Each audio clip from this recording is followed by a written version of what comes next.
Bienvenidos al segundo capítulo de Voto Útil y Voto Inútil. 7 capítulos, uno detrás de otro, 7 días antes de las elecciones.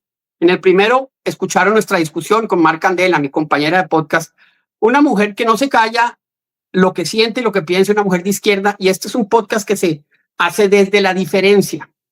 Queremos hablar de lo que está en juego, queremos hablar de los extremos, queremos hablar de la democracia, si queremos una democracia imperfecta, una dictadura o autocracia perfecta. Y tenemos pues 7 invitados.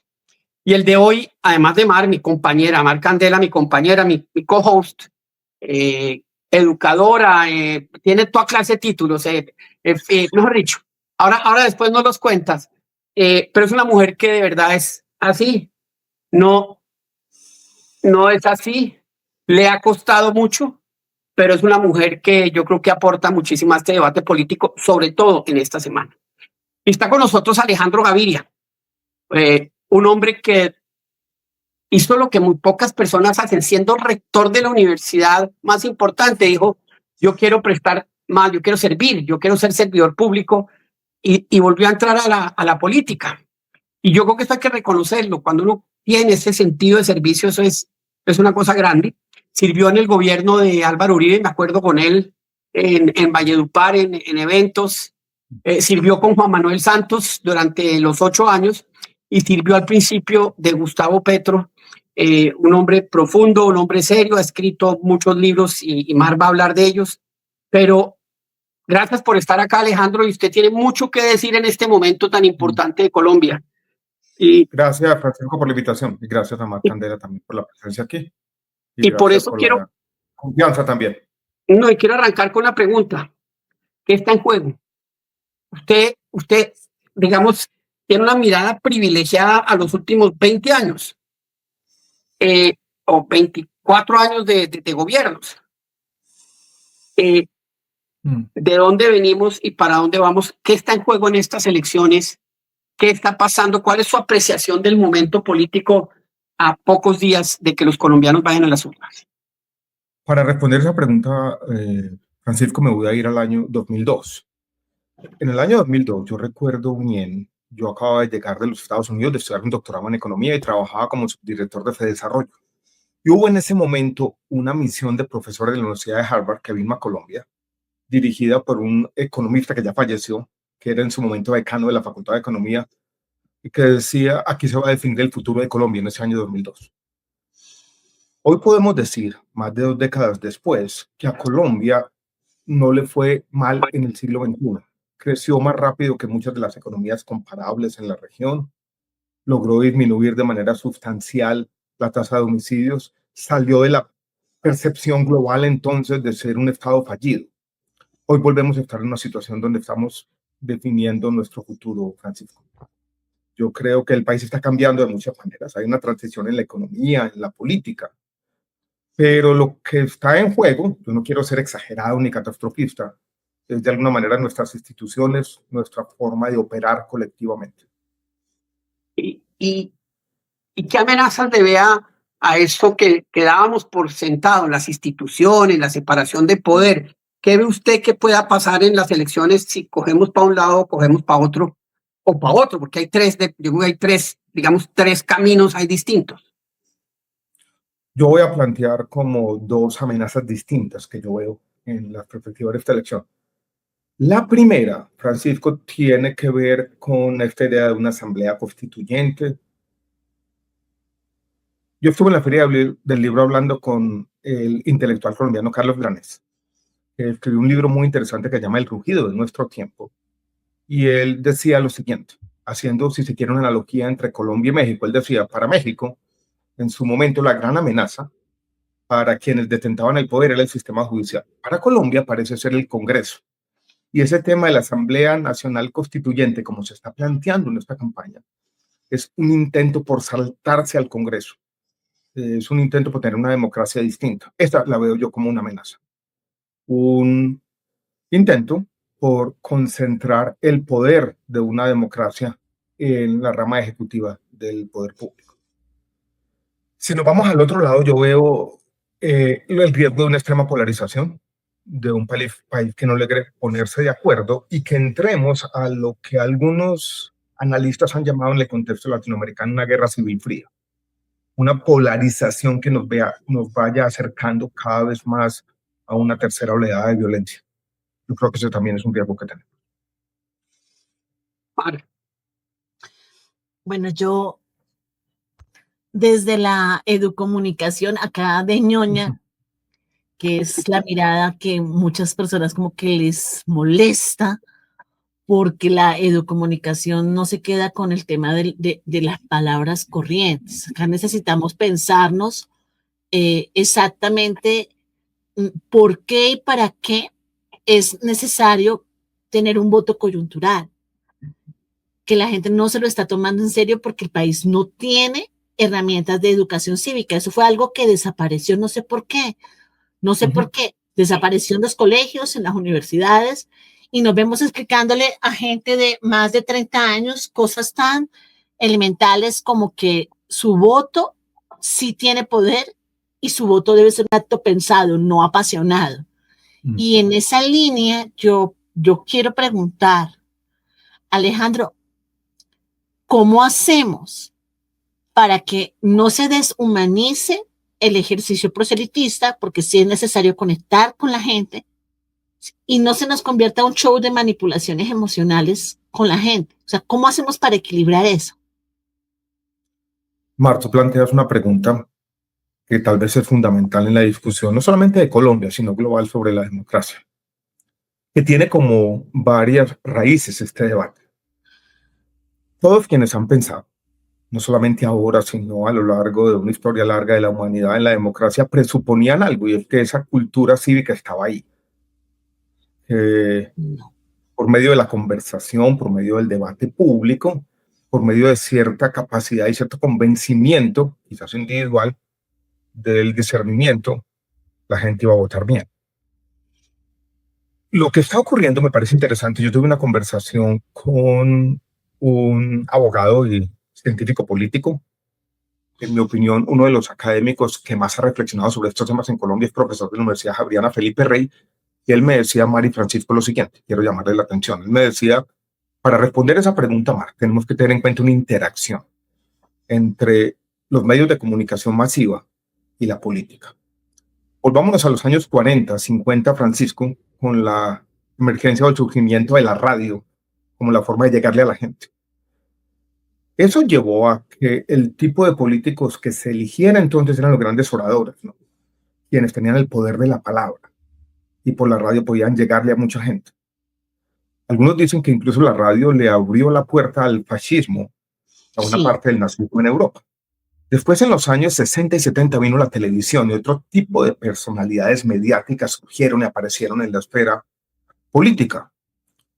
Hay un hecho famoso en la política, es el debate entre Nixon y Kennedy, ¿no? Es la corbata, la forma de mirar a la cámara, ciertas actitudes. Hoy en día, ¿en qué época estamos?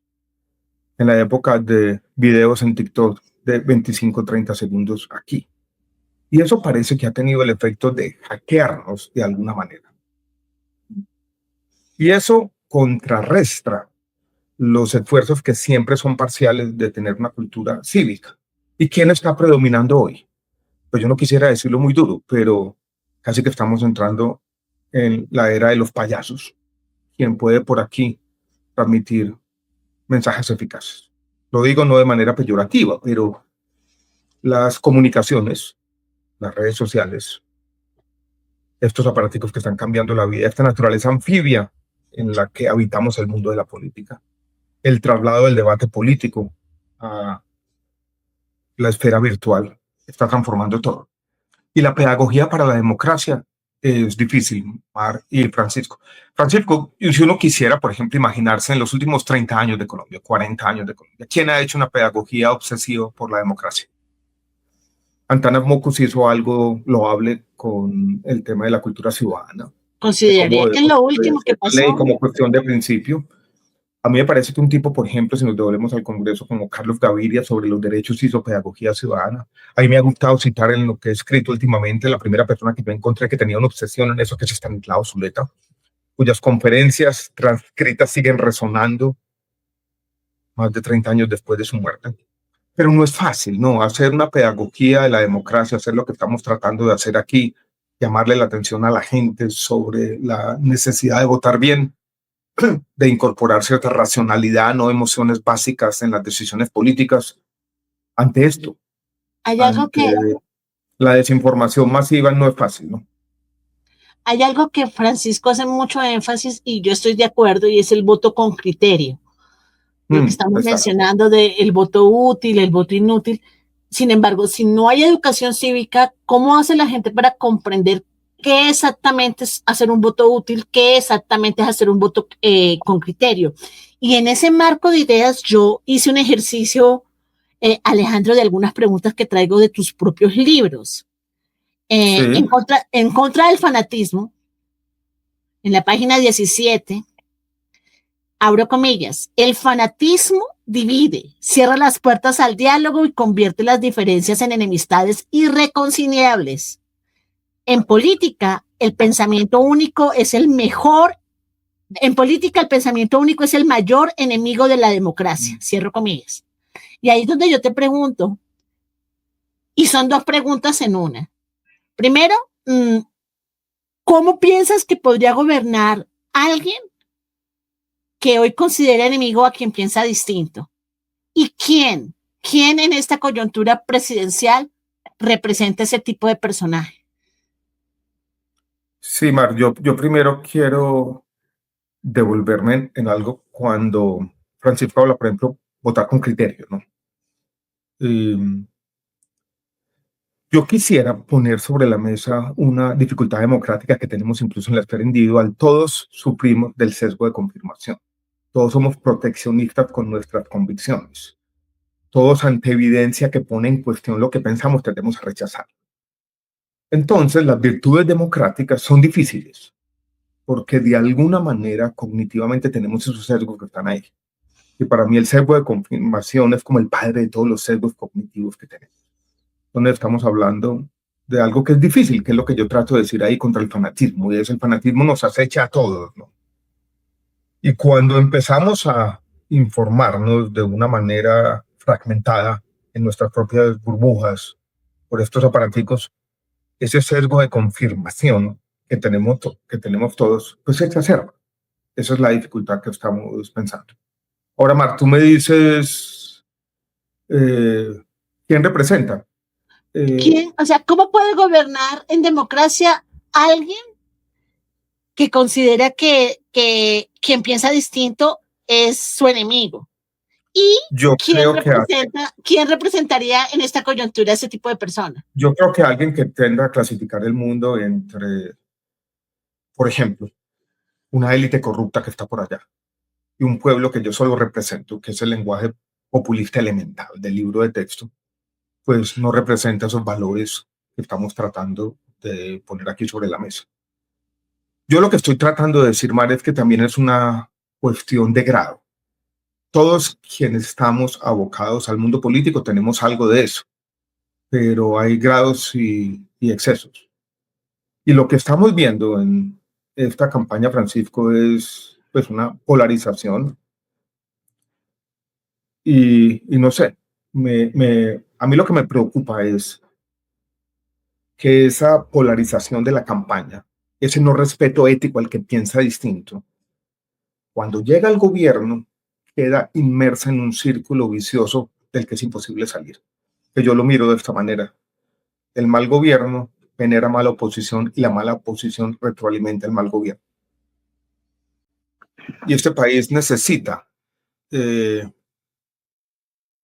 búsqueda de consensos, entender la complejidad de los problemas, tener en cuenta puntos de vista diferentes. Yo creo que, dados los problemas del país, el pluralismo debería ser casi que una norma para formar un mejor gobierno. Un segundo, Mar. A mí muchas veces en la calle, todo el día, la gente me dice, Sí. ¿por quién votar? Y yo me produce un poco de vergüenza, porque pues esa es una decisión tan íntima, y le tengo que explicar a la gente lo que representa esa polarización y ese extremo, lo que representa pues Paloma y sobre todo esa unión con Juan Daniel, que fue mucho, que fue, digamos, una apertura a decir, oiga, ¿sabe qué? Hagamos un gobierno entre distintos, porque son distintos. Y decirle, mire, usted tiene estas tres opciones, pero le cuesta uno trabajo porque es que ¿quién es uno para decir este es mejor que este otro? Pero lo cierto es que si hay unas miradas así, y hay una mirada que es así, que uno dice, bueno, yo prefiero la que es así a la que es así. Es dificilísimo esa decisión, y mucha gente está en ese momento en esa decisión diciendo, ¿qué voy a hacer? Sí. Francisco, yo te hago una pregunta que he enfrentado yo también y que tiene como dos partes. La primera, cuando yo decido participar en el gobierno Petro, y la segunda, cuando uno dice en esta coyuntura, bueno, tenemos una opción que está tratando de sumar. La gente ve eso, los acuerdos parciales entre diferentes, juntar personas que pueden tener visiones relativamente distintas del cambio social, pero que hay coincidencias también, como oportunismo. Sí, Como que mira, que se están juntando tráfico los de mismos causas. ¿Cómo contrarrestar esta idea de que los acuerdos parciales entre diferentes, la búsqueda de consensos, es importante? Porque en el fondo un juicio que yo encuentro de manera permanente, eso es oportunismo. Vas por un puesto. Como que no intuyen que genuinamente puede haber una intención de sumar. Y que eso, en el fondo, esa práctica difícil, si se quiere, del pluralismo es fundamental en cualquier democracia. Y sobre todo en esta coyuntura, que ya describimos al comienzo de esta conversación como una coyuntura crítica. Yo pregunté en el marco del primer libro, ¿qué persona en esta coyuntura representa esa irracionalidad, representa ese modelo de gobierno de no quiero escuchar sino solamente a los que están de acuerdo conmigo? De alguna manera, volviendo a lo que decía Francisco, yo no quisiera como señalar. Yo creo que de los candidatos, claramente hay opciones que están enraizadas en esos extremos y que no parecen tener un intento por abrirse a opiniones diferentes. Creo que en esta forma de pedagogía democrática es más que señalar a una u otra persona, es llamar a la reflexión y al discernimiento.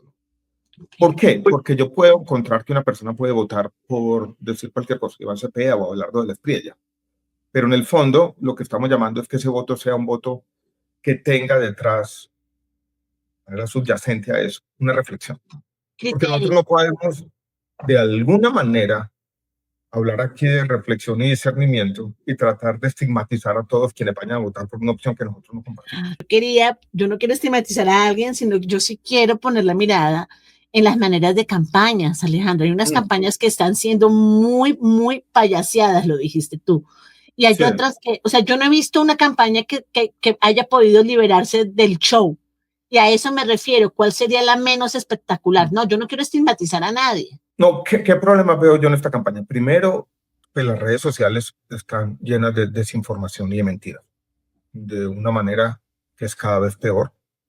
Y segundo, yo creo que estamos, Francisco, en una campaña sui generis, porque no hemos visto debates, no hay confrontación de opiniones. La densidad programática de esta campaña es la menor que yo he visto en 20, 30 años en Colombia.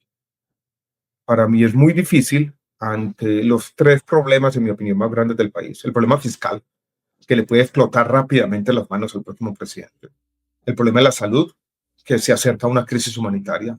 El problema de seguridad, que pone en juego casi que el control del territorio, del monopolio de la fuerza por parte del Estado. Hay o lugares comunes o desinformación, pero propuestas claras no existen en esta Cámara. Alejandro, cuando uno mira lo que ha pasado en otros países, uno tiene que aprender de ellos y uno tiene que decir, bueno, miremos qué ha pasado. Entonces usted ve en El Salvador, Bukele, que pues resolvió un problema de seguridad, pero también allá la democracia está agonizando. O sea, hay prisnitas de democracia, pero uno ve Argentina, hay una democracia fuerte, contundente, hay un gobierno de derecha muy duro, pero respetuoso de las instituciones y que viene, digamos, después de 20 años de un peronismo muy fuerte. O Chile, donde llega un señor como Boric, súper de izquierda, pero que jamás quiso destruir la institucionalidad. Ese es el riesgo que tenemos en Colombia, que ven las instituciones como si fuera un peligro, o sea, como una oposición. Usted, pues Petro, no me dejaron hacer esto, el Congreso dice no, entonces yo hago un decreto, el Congreso dice no, entonces yo hago una constituyente. A mí, esa ruptura institucional es lo que pasa que no tiene reversa cuando uno arranca en ese camino, y creo que hoy estamos un poco en esa amenaza, ¿o no? Sí, yo quisiera, Francisco, yo creo que estamos en esa amenaza, hacer como algunas reflexiones sobre algunos de los países de América Latina. Y puedo mencionar 3 o 4. El tema de Chile me parece interesante porque Boric surge como un resultado de lo que ya llamaron el estallido social del año 2019-2020, que puso en cuestión el progreso socioeconómico que había tenido Chile y un modelo que había sido exitoso a los ojos de toda América Latina. Trató de hacer una constitución fundacional de borrón y cuenta nueva, la gente la rechaza, y Boric, paulatinamente, con sentido común, va retomando la moderación chilena. Y surge en las elecciones una opción entre una candidata que estaba más a la izquierda de Boric y 2 candidatos de derecha. Uno que uno podría llamar derecha institucional y el otro de una derecha alternativa, mucho más fuerte, insurgente. lo que llamaban guerra cultural. Y la que prevaleció fue la derecha institucional, con una labor que había hecho callada en 2 elecciones. El caso de Chile se ha visto como, bueno, aplica el caso de Colombia, porque aquí también tenemos una disputa entre un candidato que incluso en términos ideológicos puede estar más a la izquierda de Petro y una pugna entre una derecha institucional y una derecha alternativa. Es ese caso completamente aplicable a Colombia. Es interesante porque tenemos el caso de México, donde hay un gobierno que mantuvo ciertas condiciones de la economía, no hubo un colapso económico, pero que en los últimos meses de ese gobierno hizo una reforma al sistema judicial que representa un menoscabo fundamental de la democracia. Y eso prevaleció, Francisco, en todo caso. O sea, la gente eligió, porque las condiciones socioeconómicas eran más o menos razonables, un gobierno que los metió por un camino de, no destrucción definitiva, pero sí de menoscabo sustancial a la democracia. Y Colombia yo creo que está como entre esas 2 opciones. Entonces, como era un paréntesis, y vamos a hacer más el caso mexicano, más el caso chileno. El caso argentino es muy particular y muy sui generis porque ellos tenían un problema de inestabilidad económica terrible, ¿no? Y yo creo que Milei es casi que un síntoma de 30 años o mucho más de fracaso económico. Y lo mismo El Salvador, donde ante el problema de violencia surge esta figura que brinda seguridad, pero comienza a desmontar la democracia y a acumular un poder absoluto. Entonces, entre las comparaciones, yo no veo tanto Salvador y Argentina porque obedecen a condiciones muy particulares, sino los casos de México y Chile me parecen interesantes para esta coyuntura particular. Pero México acaba haciendo, y eso es lo que hacia donde va, y donde creo que están empujando Claudia Sheinbaum y AMLO a hacer un gobierno de partido único, como fue durante toda esa historia con el PRI. Y eso acaba con la democracia. Recuerden que ellos criticaban un poco el PRI, que Mario Vargas Llosa llamó alguna vez la dictadura perfecta. Y AMLO y Morena están yéndose hacia allá, desmontando incluso lo que él veía como los reductos conservadores de esa sociedad que estaban en el sistema judicial. Y crean esta locura única en el mundo de jueces elegidos popularmente. Pero básicamente es un intento por quedarse por todo, por acumular poder. Es muy peligroso. Lo que yo creo que quiere uno sector de la izquierda, no sé si todos en Colombia, es hacer lo mismo, pero no para menoscabar el sistema judicial, sino para acabar con el Congreso, donde ven lo que llaman el bloqueo institucional. Entonces quieren una asamblea constituyente de bolsillo que apruebe la reforma a la salud, que apruebe todo como ellos quieran. Eso es básicamente que no tengamos una democracia funcional. Ahí veo yo una amenaza para volver sobre ese tema. De hecho, hablando de esa amenaza, hablando de esa mirada que no es de hoy, tú vienes trabajando por lo menos, yo mal contados, un añito hablando justamente de eso, de frente. Y tienes libros que lo han señalado y cada vez que haces intervenciones señalas que hay un peligro latente de que la separación de los poderes desaparezcan. Y ahí es donde yo pienso también en Alejandro, el teórico, el humanista, porque yo lo que he escuchado de algunas personas, obviamente personas que no simpatizan de lo que defiendes, es que eres el hijo del status quo, el facilitador del status quo, eres hijo del establecimiento, y esas son palabras que no digo yo, lo dicen por decirlo, y siempre señalan como que tú formas parte de la corrupción y del problema, y que tú permitiste que pasara lo que pasara en la salud. Yo lo que digo, y lo sigo diciendo una y otra vez, eso al comienzo era un diálogo que tal vez generara ruido y cizaña. Hoy no. Hoy no. Ayer vi un trino donde me impactaba que decías, iban a mejorar la educación y la empeoraron. Iban a mejorar la salud y la empeoraron. O sea, fue una declaración. Y en esa medida hemos visto un Alejandro que tomó la decisión de ser un agente político desde la ciudadanía. Y eso me parece interesante porque me parece más elocuente que cualquier rumor de pasillo. Yo hice un trabajo, Alejandro y Pacho, para que lo sepas, antes de yo dialogar con Alejandro, yo me tomé un trabajo de 2 años de averiguar con gente que hubiera trabajado con él. Fuentes, el trabajo que hace uno de periodista. Y le pregunté a 14 personas les decía yo necesito evidencias que Alejandro Gaviria hizo algo ilegal, incorrecto, que eso es diferente a una equivocación ejecutiva y operativa, son 2 cosas distintas. Nadie pudo, todo lo volvieron teoría porque no sé cómo hacen esa magia para evadir respuestas concretas como muéstreme qué fue lo que hizo Alejandro Gaviria y luego resultar hablando de Hannah Arendt. Eso hacen. Entonces, pensándonos en ese imaginar la democracia que vienes trabajando, hilándolo con esa defensa del humanismo que hiciste, un libro que escribiste que para que yo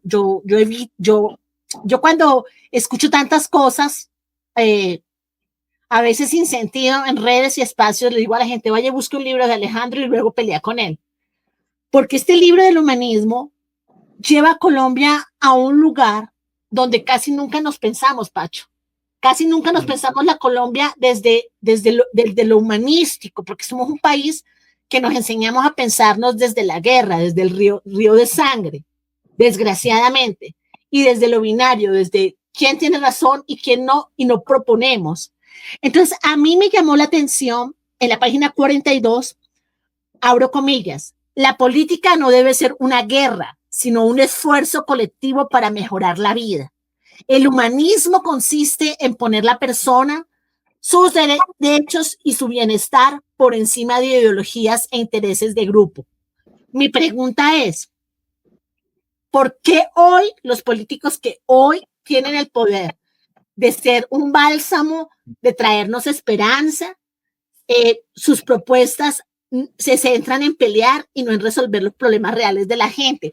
¿Qué hace que las campañas, tú fuiste candidato presidencial también en un momento, qué hace que esas campañas muchas veces nos saquen de lo humano? Fíjate lo que pasó, por ejemplo, con Claudia López. Claudia López hace poco con la esposa dijeron que la presión mediática, la carga política les llevó a perder un hijo. ¿Por qué la política nos tiene que costar tanto en este país? Yo quisiera decir 2 cosas, Mar. La primera, de lo que tú lees, siempre he defendido como lo siguiente, que las personas están por encima de las ideas. Es como un tema fundamental. Uno puede tener ideas diferentes del cambio social, pero cuando las ideas comienzan a ser por encima, las personas se convierten en un instrumento. Y esa forma de instrumentalizar seres humanos. La vida humana es un fin en sí mismo. Es el principio del fin. Es entrar en una locura de alguna manera. Eso es lo que está ahí. Pero tenemos que aceptar que la política es difícil, que la política también muchas veces implica conflictos, implica confrontación. Y que en esa confrontación todos podemos cruzar ciertas líneas, ¿no? De alguna manera. Mantener el respeto ético a los otros no es fácil en cualquier discusión política. Y de eso es lo que estamos tratando de hablar aquí de alguna forma. ¿Tú sientes que la democracia está en riesgo ahorita? O sea, tú dijiste al principio que Colombia en el 2002 estaba en un momento definitivo y que ahora volvemos a eso. ¿Por qué crees que estamos en ese mismo nivel de riesgo, Alejandro? Yo creo lo mismo. Y yo creo que estamos en un momento absolutamente definitivo que tiene una razón de ser. ¿Respetamos las instituciones o no las respetamos? ¿Y respetamos la democracia o no la respetamos? Y creo que esto está en riesgo como nunca había estado. Yo creo, Francisco, que han pasado como dos cosas que son interesantes. Si uno mira en estos últimos 4 años, las instituciones de alguna manera han resistido. El Banco de la República ha podido seguir siendo autónomo e independiente. Nuestro país de abogados, ¿no?, ha sido consistente en su defensa del Estado de Derecho, porque lo que hemos tenido en el último año y medio, en los últimos 2 años, es una pretensión del Ejecutivo de violentar el Estado de Derecho, pero ha resistido. La Corte Constitucional lo ha hecho también de manera sistemática, aunque hay desafíos de todos los días. Por ejemplo, el Ministerio de Salud ha burlado de manera sistemática las órdenes de la Corte Constitucional con referencia al sistema de salud. Pero hay entonces ese bombardeo permanente, Francisco, ¿no?, a las instituciones, a los pesos de contrapesos institucionales, que no solo ocurre en Colombia. Yo voy a ser claro, en Estados Unidos está ocurriendo lo mismo. Y la pregunta relevante es, ¿hasta cuánto aguantan las instituciones? 4 años podríamos decir resistimos, pero 8 años resistiremos, quizás no. De ahí viene mi preocupación sobre esta coyuntura. Y si eso se junta con esta idea de una asamblea constituyente, el panorama se vuelve mucho más complejo, en mi opinión. ¿Pueden las instituciones resistir una amenaza y un desafío deliberado y permanente? Un intento de sacar del juego democrático a quienes vemos como simples obstáculos. ¿Pueden resistirlo 8 años? Quizás no. Voy a hablar del tema económico. Si en un próximo gobierno se pierde completamente la autonomía del Banco de la República, no es que Colombia se vaya a volver Venezuela, se vuelve Argentina. O sea, entramos en una decadencia económica, entramos en una especie de marasmo o inercia que le quita a este país 20 años de posibilidades económicas. Esas son las cosas que están en juego en la próxima elección, cosas como esas. A mí me parece que hay momentos que las conversaciones se ponen difíciles, Alejandro. Yo entiendo que es difícil dar nombres y que no queremos darlos porque además porque ya qué, o sea, ya estamos esperando de la idea más bien reflexiva. Sin embargo, yo debo preguntar y debo tratar de encontrar una respuesta que no te comprometa con una ciudadanía que siempre está buscando el show.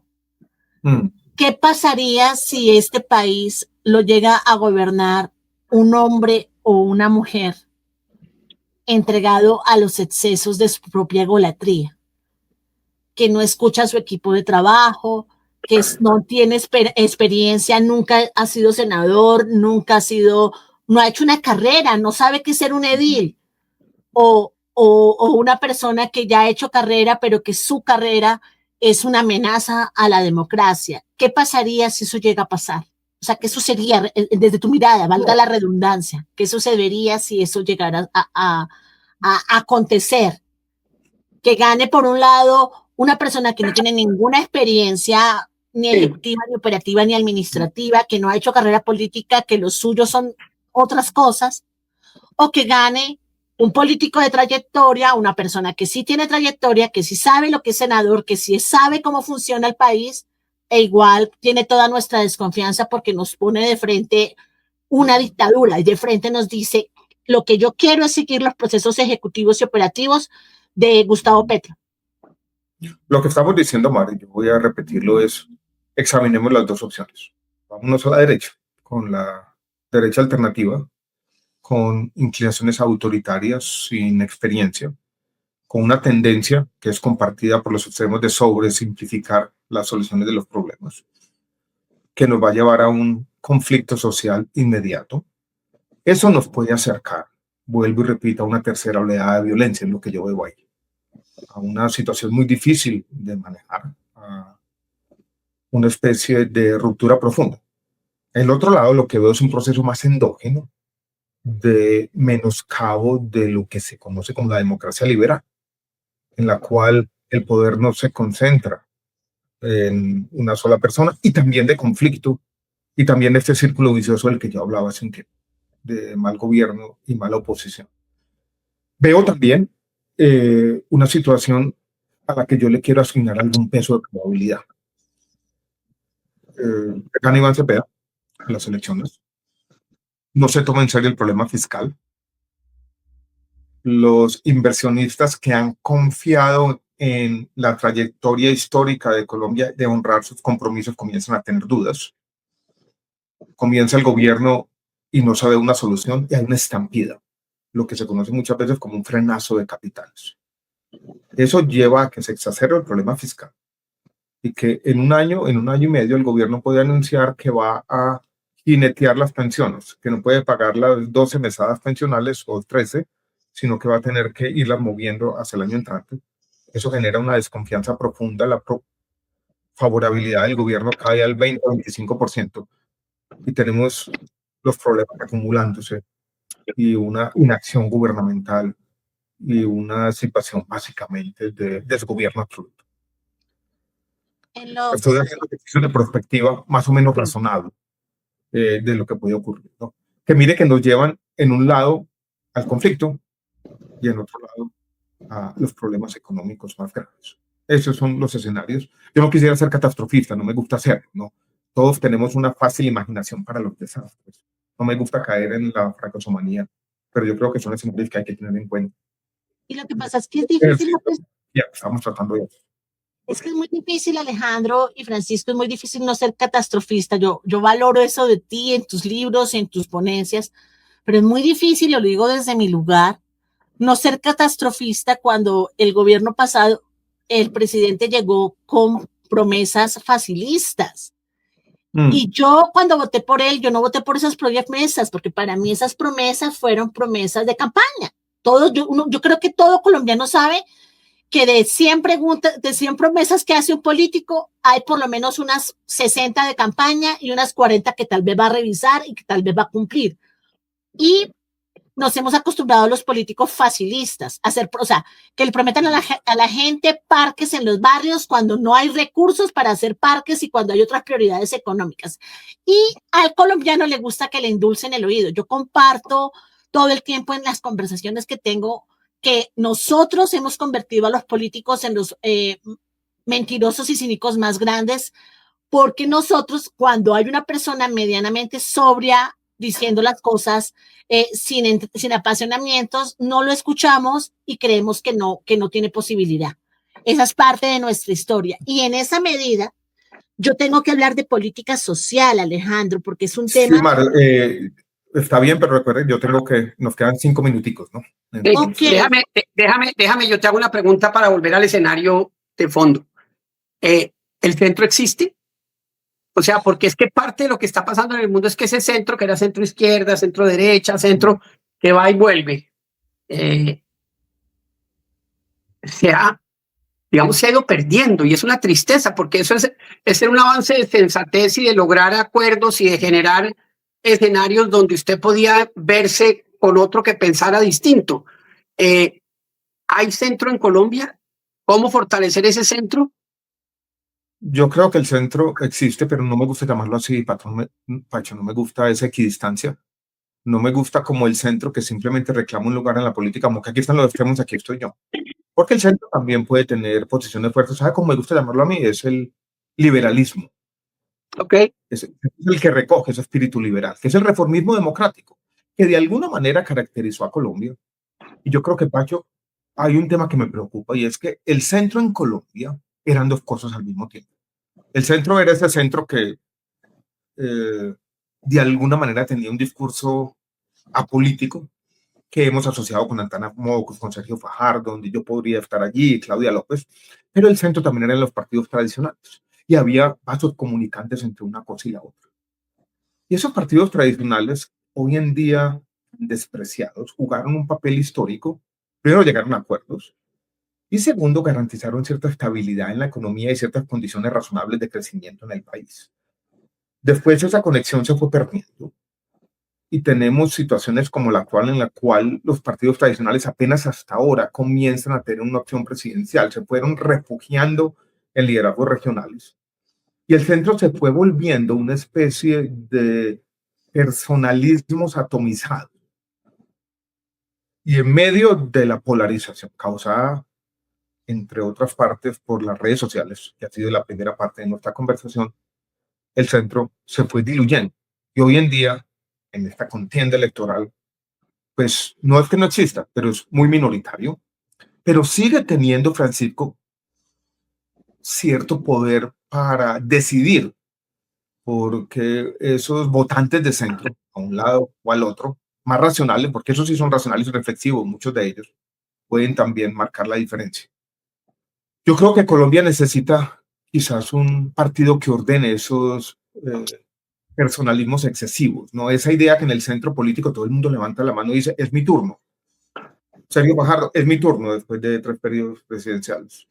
Claudia López, es mi turno. Yo también decía lo mismo la vez pasada. Y en esa disputa se perdía lo que ideológicamente es el centro, que cree en las reformas, que cree en los consensos, que respeta también lo que ha ocurrido atrás, no quiere hacer borrón y cuenta nueva, que cree en los pesos y contrapesos institucionales, que no le gusta el poder acumulado en una sola persona, que es consciente, Francisco, que quizás para gobernar no necesita una capacidad permanente de adaptación, que lo que uno piensa inicialmente seguramente hay que cambiarlo. El centro, entendido como la práctica cotidiana de cierta razonabilidad e idoneidad, con lo que empezamos esta conversación, como la reflexión, el entendimiento de la complejidad de los problemas, el conocimiento, puesto ahí. Volvámonos al año 2002, donde trabajamos juntos. Yo era subdirector del Departamento Nacional de Planeación. Los consejos de ministros de esa época eran un ejercicio del centro político. Hacíamos compes, 7, 8 cada vez. Se trataba de pensar los problemas. Había opiniones que se debatían aquí y allá. Había programas que decían, este quizás no está funcionando en estas circunstancias. No, este se puede expandir. Hubo cambios de opinión permanentes. Hubo la consolidación de una idea de país. Yo no creo, Francisco, que no hay manera distinta a gobernar de eso. Desigualdad y autoritarismo en los tiempos de COVID, en el 2020. Cuando las desigualdades son muy grandes, la democracia se debilita y surgen liderazgos que prometen soluciones rápidas, pero que terminan concentrando el poder y limitando las libertades. Necesariamente tengo que preguntar qué garantías tenemos hoy en esta realidad de que las promesas fáciles no terminen acabando con nuestra libertad. ¿Qué garantía tenemos? Ninguna. Por eso estamos haciendo esto. Las sociedades democráticas o las sociedades en general a veces toman malas decisiones. A mí me gusta llamar eso, Francisco Mar, como una época de locura. Las épocas de locura de la humanidad es cuando esa garantía se pierde y hay cierta desviación que no es individual y no colectiva. Y las tendencias autodestructivas que tenemos todas las sociedades y tenemos todos los seres humanos se instalan en la política. Por eso estamos haciendo esto, porque creemos que no hay ninguna garantía, pero que alguna pedagogía democrática puede ser eficaz. Alguien tiene que llevar la contraria. En el 2016, el disenso no es traición, es parte esencial de la vida democrática. Una sociedad que no escucha las voces distintas termina estancada y cometiendo errores graves. ¿Cómo vamos a avanzar si se quiere callar y castigar a quien piensa distinto? Esa frase que tú lees, Mar, yo creo que es una defensa del pluralismo que tiene que tener toda sociedad democrática. No solamente al interior de un gobierno, sino respetar las voces distintas. Yo me gusta presentarme y creo que esa es la forma como se describió en mi perfil en una de esas redes sociales. Es como un defensor de la libertad de expresión. Yo creo que la libertad de expresión es el núcleo de la democracia y la vida colectiva. Si las ¿Y voces distintas, tú tienes miedo de pues no defender? tendremos democracia y vendrá lo peor, ¿no? ¿Y tú tienes miedo a título personal de defender tus derechos políticos? ¿Tú tienes miedo de defender a Yo Colombia? tengo miedo, a veces lo tengo, a veces veo tanta exasperación y tanta violencia verbal que lo tengo. No podemos olvidar que en esta campaña presidencial fue asesinado un candidato. No podemos olvidar que la violencia política ha acompañado la historia reciente de este país, no tan reciente. Entonces sí te ha pegado el miedo, como cualquier activista, como cualquier que defiende sí, se me ha pegado el miedo en un sentido que todos podemos a veces autocensurarnos por algún tipo de temor. Las palabras defienden nuestra realidad. Cuando se usan para mentir, manipular o destruir, se rompe el vínculo que une a la sociedad y se hace imposible la convivencia. Yo leí en varias ocasiones, porque varias veces lo has dicho, y lo tengo que decir, que Gustavo Petro tiene la mentira como herramienta política. Tú siempre confrontas eso. ¿Por qué la mentira tiene que ser una herramienta política? Y en base a ese ejercicio que has hecho y que siempre le trinas y siempre le dices que es un mentiroso, yo pregunto, ¿cómo vamos a creer y confiar en un gobierno que se construye con mentiras y palabras agresivas? Mar, yo quiero decir lo siguiente ya para terminar. Sí. La mentira como herramienta política. A veces me gusta llamarlo de esta manera. Hay una columna que yo leí hace mucho de Enrique Santos Calderón, en un librito que él lo llamaba, creo que Las Guerras de la Paz. Y habló de la mentira como principio. Ese librito tenía un prólogo de Gabriel García Márquez que retoma esa frase. Y esa frase me pareció como una especie de epifanía, ¿no? Algo que tenía que tener yo en mente para entender ciertas desviaciones o extravíos del discurso político. Y lo que ha pasado en este gobierno, en algunas dimensiones, es la mentira como principio. No es que se mienta aquí y allá como un instrumento, algo más profundo, como un principio, como algo que define una esencia. Y eso es complicado. Y todos sabemos que existe una asimetría en el discurso político. Decir una mentira es muy fácil, vaya, desmiéntala. Es muy complicado. Pero bueno, en eso estamos, ¿no? Y déjame te hago una pregunta para terminar. Esa sí la última.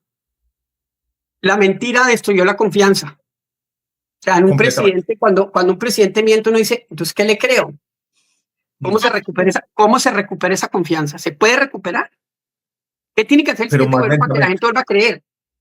Más lentamente. Yo creo que la confianza en algunas instituciones, la confianza en los medios de comunicación, la confianza en la política, la confianza en los políticos, la gente se aproxima con una suspicacia. Porque ¿sabes qué creo yo, Francisco? Esa mentira como principio no está orientada a que le crean. Está orientada precisamente a eso, a que no le crean a nadie. Y cuando no le creen a nadie y la sociedad se va instalando en esa suerte de cinismo, pues ahí pescan los oportunistas. Es la mentira orientada a destruir esa confianza. ¿Que la podemos recuperar? Sí. ¿Que va a tomar tiempo? También. Bueno, Alejandro, muchas gracias. Muchas gracias por esta conversación. Gracias por la conversación. Bueno. Ya sobre coyuntura crítica, quiero insistir en esa palabrita.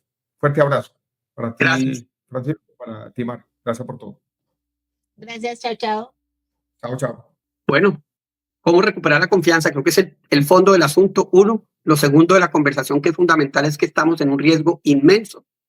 Te van a dar garrote por todo esto en tus redes, lo sé, porque te he seguido y cada vez que dices algo eso te sale esa izquierda como si fueras como a incinerarte como bruja en el siglo XVI.